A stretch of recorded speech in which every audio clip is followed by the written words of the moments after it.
Depuis plusieurs années, le marché de l'immobilier est une catastrophe. Mais depuis l'année dernière, les acheteurs avaient bénéficié d'une baisse des taux de l'immobilier. Et cette baisse, elle était bienvenue parce qu'elle a permis au marché de l'immobilier de trouver un nouveau souffle et de pouvoir atténuer la catastrophe de la baisse de l'immobilier. Seulement voilà, depuis février 2025, c'est terminé. Les banques ont arrêté de baisser les taux des crédits immobiliers et c'est une première depuis plus d'un an. On voit même certaines banques commencer à remonter les taux. Pourquoi ce retournement? Eh bien, parce qu'une nouvelle menace se profile. En fait, l'inflation qu'on croyait maîtrisée est repartie à la hausse et elle a de nouveau atteint 2,5% en janvier. Et du coup, la BCE risque de devoir bientôt remonter ses taux. Et si elle remonte ses taux, eh bien, les taux de tous les crédits vont se retrouver à augmenter de nouveau et les prix de l'immobilier vont du coup repartir à la baisse. Alors, est-ce qu'il faut de nouveau s'attendre à une baisse des prix de l'immobilier en 2025 ou au contraire à une stabilisation ou un rebond des prix de l'immobilier? C'est ça que l'on va voir dans cette vidéo. Bonjour et bienvenue dans cette vidéo de Draw My Economy. Comme toujours, si vous n'êtes pas abonné, je vous suggère de le faire et de cliquer sur la cloche pour être prévenu lorsque je sors une nouvelle vidéo. Mais avant de commencer cette vidéo, j'aimerais vous parler du sponsor de cette vidéo, CyberGhost VPN. Si vous ne savez pas ce qu'est un VPN, laissez-moi vous expliquer. Un VPN, c'est un réseau privé virtuel. C'est un outil qui va masquer votre adresse IP, crypter vos données et rediriger tout votre trafic via un tunnel VPN sécurisé. Pourquoi c'est important? Eh bien, utiliser un VPN est le meilleur moyen pour vous protéger contre les pirates informatiques, les sites malveillants ou préserver votre vie privée. En naviguant avec CyberGhost VPN, vous surfez sur Internet en toute sécurité, que vous soyez à la maison ou connecté à un Wi-Fi public. Par exemple, dans un café, dans un hôtel ou dans un aéroport. Mais CyberGhost VPN offre bien plus que ça. Avec ce service, vous pouvez contourner le géoblocage et obtenir un accès illimité au contenu international sur plus de 40 plateformes, dont Netflix, Hulu, Amazon Prime, Disney+, et BBC iPlayer. Cela signifie que vous pouvez accéder à une bibliothèque de contenu bien plus large où que vous soyez dans le monde. Par exemple, vous pouvez regarder des films et des séries qui ne sont pas disponibles dans votre pays. Et ça, simplement en changeant de serveur. Avec des serveurs dans plus de 100 pays, vous avez une garantie de connexion fiable et sécurisée. En plus, avec CyberGhost VPN, vous pouvez connecter jusqu'à 7 appareils en simultané. Du coup, ça en fait un VPN idéal pour toute la famille. Et ce n'est pas tout. En utilisant le lien qui est dans la description, vous bénéficiez d'une réduction exclusive de 83% sur votre abonnement, soit 2,03 € par mois avec 4 mois gratuits. En plus, CyberGhost VPN offre une garantie de satisfaction de 45 jours. Si vous n'êtes pas satisfait, vous êtes remboursé. Le support est disponible 24 heures sur 24, 7 jours sur 7 en français, ce qui vous permet de bénéficier d'un service irréprochable et sans souci. Alors prenez le contrôle de votre sécurité en ligne dès aujourd'hui avec CyberGhost VPN. Profitez de l'offre exceptionnelle en cliquant sur le lien qui est dans la description.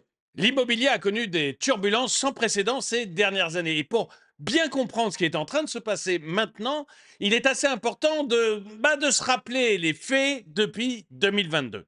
Début 2022, les taux des crédits immobiliers étaient encore extrêmement bas. Ils étaient aux alentours de 1% sur 20 ans. Et ça permettait assez facilement au public, aux Français, de s'endetter pour acheter de l'immobilier. Seulement voilà, en 2022, tout d'un coup, l'inflation est arrivée. Elle est arrivée très fort et la BCE a été contrainte d'augmenter ses taux. Elle a même dû augmenter ses taux à plusieurs reprises.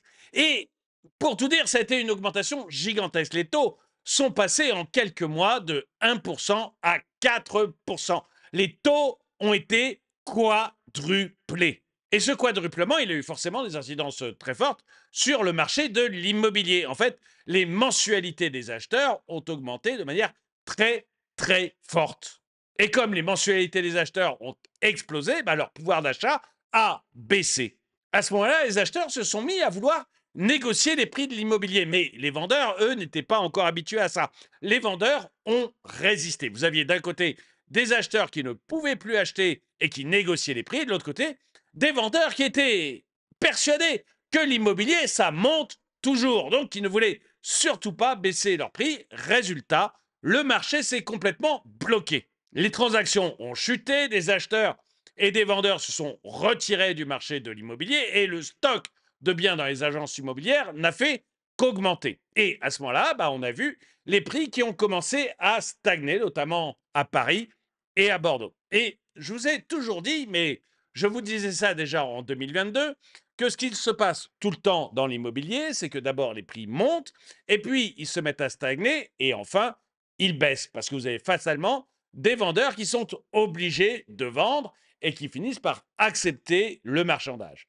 Et c'est ce qu'on a connu en 2024. En 2023, on a eu un blocage des prix, et puis 2024, petit à petit, les prix se sont mis à baisser. En 2024, il y a plusieurs choses qui se sont passées. D'abord, il y a eu un retour de la confiance et puis une baisse de l'inflation. Comme l'inflation a commencé à reculer, eh bien, la BCE, elle, a pu commencer à baisser ses taux d'intérêt. Et du coup, les taux d'intérêt pour emprunter pour l'immobilier ont commencé à également baisser. Et d'ailleurs, ils étaient en moyenne de 3,3% en février 2024. Le résultat, c'est que vous avez eu de nouveau des acheteurs qui ont eu un peu plus de pouvoir d'achat. Et en face, vous avez eu des vendeurs qui ont bien compris que les prix demandés étaient beaucoup trop élevés. Et comme je disais il y a quelques secondes, les acheteurs ont commencé à accepter de baisser leurs prix. Et vous avez eu une baisse générale des prix de l'immobilier en France en 2024. En moyenne, les prix de l'immobilier ont baissé de 4% sur l'ensemble de la France. En tout cas, c'est ce que nous dit le réseau des agences immobilières. Et la conjonction à la fois de taux d'intérêt qui baissent et donc d'acheteurs qui sont devenus plus solvables et de la baisse des prix de l'immobilier, ça a permis de relancer les transactions immobilières. Le dernier trimestre 2024 a connu une progression de 4% des transactions sur l'ensemble de la France. Et c'est un phénomène qui a été particulièrement fort en Île-de-France, puisque en Île-de-France, les transactions immobilières ont augmenté de 20% en quelques mois. Alors, pourquoi l'Île-de-France? D'abord, parce que l'Île-de-France a été la première touchée par la crise immobilière. Dès 2022-2023, la région a connu une baisse brutale de ses ventes et une forte baisse des prix de l'immobilier, notamment à Paris et dans sa petite couronne. Du coup, dès que les taux ont commencé à baisser, les acheteurs ont saisi l'occasion pour revenir sur le marché de l'immobilier en Île-de-France. Et ce rebond dont je vous avais parlé début 2024 et dont je vous avais dit qu'il interviendrait probablement au deuxième semestre 2024, il laissait augurer une année 2025 plutôt positive sur l'immobilier. Seulement voilà, la dynamique reste très fragile et on voit arriver de bons gros nuages bien noirs. Et l'un des plus gros de ces nuages noirs, c'est l'inflation qui est en train de revenir. Alors, quel va être l'impact de cette inflation et quel va être l'impact de la peut-être hausse des taux qui va arriver avec la BCE? C'est ce qu'on va voir tout de suite.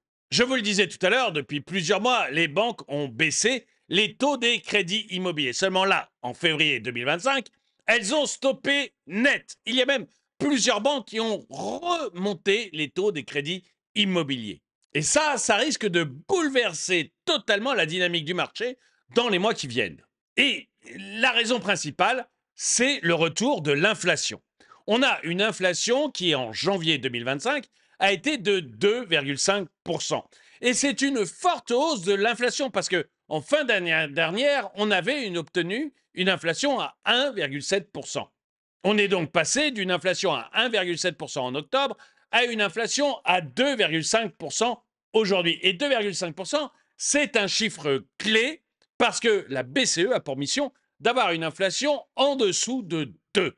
Alors, l'inflation, elle est due principalement à l'augmentation des prix de l'énergie. Et si l'énergie augmente, ça fait augmenter quasiment tous les prix parce que de l'énergie, vous en avez besoin dans l'industrie. C'est même l'un des coûts principaux de l'industrie. Mais vous en avez également besoin dans beaucoup de commerces. Je prends un exemple, les boulangers. Votre boulanger, l'un de ses prix les plus élevés, l'un de ses coûts les plus forts, c'est celui de l'énergie. Du coup, eh bien, si le prix de l'énergie augmente, le prix du pain augmente. Une augmentation des prix de l'énergie, ça entraîne une augmentation générale des prix, de l'inflation, et c'est pour ça qu'on a maintenant une inflation qui est repartie à la hausse. Et pour les banques, eh ben, cette inflation, ça change complètement la donne. Jusqu'ici, les banques, elles suivaient la tendance donnée par la Banque centrale européenne de baisser les taux. Du coup, elles baissaient progressivement les prix de leur crédit, le taux de leur crédit, et ça permettait de rendre les acheteurs d'immobilier de plus en plus solvables. C'est ce que je vous expliquais tout à l'heure. Seulement, avec le retour de l'inflation, eh bien, les banques commencent à anticiper un changement de politique de la BCE. Et c'est pour ça qu'ils ont décidé d'arrêter la baisse des taux. La BCE, pour l'instant, n'a rien décidé, mais les banques, elles, anticipent que la BCE pourrait recommencer à augmenter ses taux, tout simplement pour contrer cette inflation qui arrive. Jusqu'ici, la BCE a été devenue plutôt arrangeante. Elle avait encore baissé récemment ses taux de 25 points de base. En fait, le but de la BCE, c'était de relancer l'investissement dans une Europe qui va quand même très très mal et qui a une croissance extrêmement faible par rapport au reste du monde. La croissance moyenne européenne, elle est à peu près de 30% de la croissance américaine. C'est-à-dire qu'on fait 3 fois moins bien que les Américains en croissance. C'est un véritable problème. Du coup, la BCE était plutôt arrangeante depuis plusieurs mois. Mais là, le rebond de l'inflation complique sérieusement la situation. Surtout que ça fait plusieurs mois maintenant que l'inflation est repartie. On avait atteint 1,7% d'inflation en octobre 2024, mais depuis, petit à petit, l'inflation augmente. Tant qu'elle était inférieure à la cible de la BCE, les 2% de la BCE pouvait ignorer ce qui se passait. Mais là, ça y est, on a dépassé les 2% puisqu'on est à 2,5% et la BCE va être obligée malgré tout de regarder plus à fond ce qui est en train de se passer. En fait, ce qu'anticipent les banques, c'est que le retour de l'inflation pourrait obliger la BCE de stopper ces baisses de taux, voire même de les augmenter à nouveau si par hasard l'inflation continuait à augmenter. Et cette incertitude sur le comportement de la BCE, ça entraîne un effet domino sur le marché de l'immobilier. Tout simplement parce que les banques commerciales empruntent à la BCE pour financer les prêts qu'ils font aux acheteurs immobiliers et qu'ils sont obligés de tenir compte des taux de la BCE pour pouvoir prêter eux-mêmes. Bref, une BCE plus prudente et plus restrictive, ça signifie une montée des taux d'intérêt pour les ménages. Alors, quel va être l'impact sur l'immobilier? Je vais vous donner un exemple très simple. Si les taux augmentent, les acheteurs vont avoir moins de pouvoir d'achat immobilier. Mettons que vous ayez 200 000 euros à emprunter à 3,3%. À ce moment-là, vous allez rembourser tous les mois 1100 euros. Si le taux passe à 4%, si on passe de 3,3% à 4%, ça veut dire que vous allez devoir rembourser tous les mois 80 euros de plus. Et du coup, vous allez avoir une partie des acheteurs potentiels qui pourront tout simplement plus emprunter.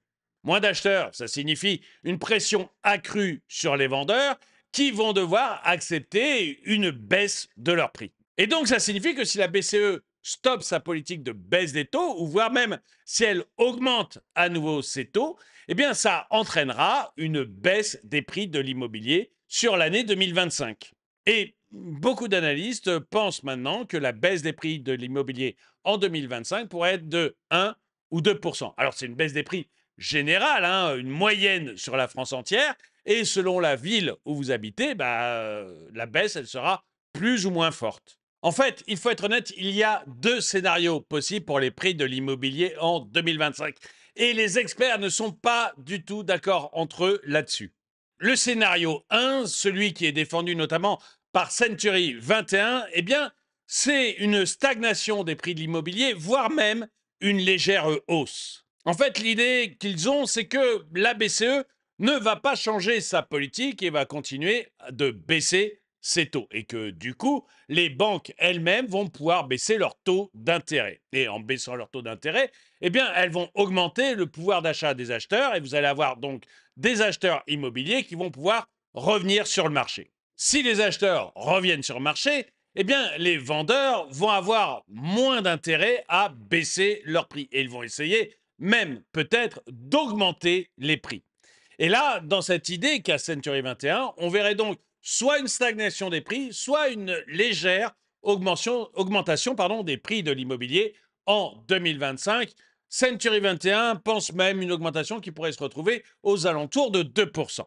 Alors pourquoi la BCE continuerait à baisser ses taux malgré l'inflation? On peut se dire que la BCE a souvent montré qu'elle avait du mal à voir l'inflation arriver et qu'elle était souvent dans l'attente avant d'augmenter ses taux. La dernière crise d'inflation que l'on a eue l'a bien prouvé. Et en ce moment, la BCE, elle est un petit peu gênée parce que la croissance en Europe est faible et qu'il y a besoin que les entreprises fassent beaucoup, mais alors beaucoup d'investissements. Si la BCE augmente ses taux ou si elle arrête de les baisser, elle risque de couper le crédit aux entreprises qui, comme pour le marché immobilier, auront du mal à emprunter pour faire des investissements et relancer la croissance. Donc la BCE est fortement incitée à continuer à baisser ses taux pour que les entreprises puissent investir et parallèlement à ça, les acheteurs immobiliers retrouveraient également un peu de pouvoir d'achat. Voilà, ça c'est le scénario 1, c'est le scénario qui est défendu notamment par Century 21, le scénario optimiste, stagnation, voire légère progression des prix. Mais face à ça, il y a le scénario 2 qui, lui, est plutôt pessimiste et qui est défendu par Foncia. Dans ce scénario, qui ressemble un peu à ce que je vous expliquais tout à l'heure, eh bien, on a une augmentation de l'inflation qui contraint la BCE à arrêter la baisse de ses taux, voire même à les augmenter légèrement. À ce moment-là, les acheteurs immobiliers ont moins de marge financière et finalement, la baisse de l'immobilier continue légèrement. Là encore, c'est la même explication que tout à l'heure. Vous avez des vendeurs qui doivent vendre, qui sont pressés de vendre, surtout avec la folie française de ce DPE-G qui va pousser pas mal de propriétaires immobiliers à vendre plutôt que de faire les travaux. Donc, vous allez avoir des vendeurs quasi contraints qui vont être poussés à vendre et à accepter des baisses de prix pour cela. Et là, la Foncia voit une baisse des prix de l'immobilier de 1 ou 2 cette année. Vous pourriez même avoir deux marchés de l'immobilier en France, celui des grandes villes ou des zones où on a désespérément besoin d'immobilier, où la demande est très très forte. Je vous l'ai dit tout à l'heure, en Île-de-France, il y a eu un redémarrage de l'immobilier plus rapide que dans le reste de la France. Pourquoi? Parce que la demande est très très forte. Et donc, dans ces grandes villes où la demande est très forte, eh bien, on pourrait avoir, même en cas de baisse de l'immobilier, une stagnation des prix. Alors qu'en province et dans les zones qui sont moins demandées, on pourrait voir une baisse des prix plus forte. Du coup, quelle est la bonne stratégie pour les acheteurs et les vendeurs? Commençons avec les acheteurs. Est-ce qu'il faut acheter maintenant ou attendre? Eh bien, commençons par les raisons d'acheter maintenant. Vous avez un risque de remonter des taux des crédits. L'un des grands arguments au fait d'acheter maintenant, eh bien, c'est peut-être la hausse des taux. Si la BCE arrête de baisser ses taux ou les augmente légèrement et que les banques commerciales commencent à augmenter légèrement les taux des crédits, vous n'êtes pas du tout certain que la baisse des prix de l'immobilier compensera cette hausse des taux. Autrement dit, la banque va vous demander plus d'argent, plus d'intérêt pour l'argent qu'elle va vous prêter. Mais vous n'êtes pas du tout certain que la baisse des prix de l'immobilier va compenser cette augmentation des coûts des crédits. Et du coup, vous avez peut-être intérêt à emprunter maintenant pour acheter l'immobilier. Surtout si vous êtes dans des zones extrêmement demandées. Mais là, je suis obligé de faire aussi une phrase de Normand. C'est-à-dire que vous avez peut-être également intérêt à attendre. C'est-à-dire que là, on est parti sur l'idée que l'immobilier n'allait baisser que de 1 ou 2 maximum. Et là, effectivement, vous auriez intérêt à acheter maintenant et à emprunter maintenant. Mais si l'immobilier baisse davantage cher, si les acheteurs sont plus, si les vendeurs, pardon, sont plus sensibles à la négociation, s'ils acceptent de plus gros rabais.